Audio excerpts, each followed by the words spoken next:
நீங்க தமிழ்நாடுக்கு எல்லை என்னங்கிற ஒரு எல்லை இருக்குல்ல, அது இதுவரைக்கும் வடிவமைக்கப்படலைங்க.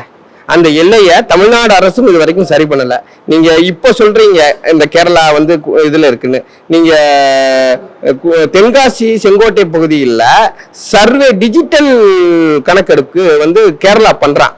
இந்த அரசு பார்த்துட்டே இருக்குது. தமிழ்நாடு எல்லை வந்து நீங்க என்ன எவ்வளவு எல்லைன்னு இருக்கோ அந்த எல்லையெல்லாம் மீறி பல கிலோமீட்டர் வந்து தமிழ்நாட்டுக்குள்ள வந்து கேரளா வந்து கல்ல ஊண்டிட்டு போயிருக்கான். தமிழ் தேசிய உணர்வாளர் கூட்டமைப்பு சார்பா அதை கண்டித்து நாங்க பல்வேறு மாநாடு போராட்டங்கள்லாம் செஞ்சோம். அரசு கேட்கல. ஏன்னா இது தமிழருக்கான அரசு கிடையாது. நீங்க எவ்வளவு வேணாலும் முன்னோக்கி வரும்.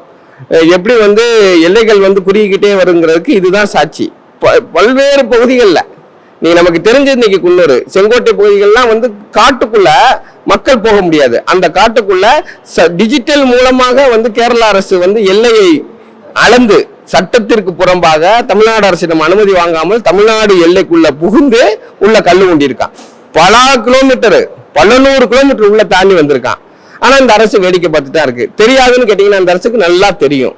தெரிஞ்சும் அவங்க கொஞ்சம் கூட அக்கறைப்படல. ஏன்னா வந்து தமிழ்நாட்டின் மீது அக்கறை இருந்தால் தானே நிலத்தின் மீது அக்கறை வரும். இவங்களுக்கு அந்த அக்கறை கொஞ்சம் கூட கிடையாது.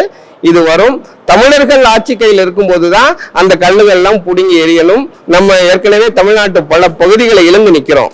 அதையெல்லாம் மீட்டாதான் தமிழர்களுக்கான வாழ்வியல் இங்க உண்டு. அங்க இருக்கிற தமிழர்கள் இன்னைக்கும் 2ஆம் பட்ச அடிமைகளாகத்தான் இருக்கான். இன்னைக்கும் கேரளாவில் இருக்க தமிழர்களுக்கு ரேஷன் கார்டு கிடையாது.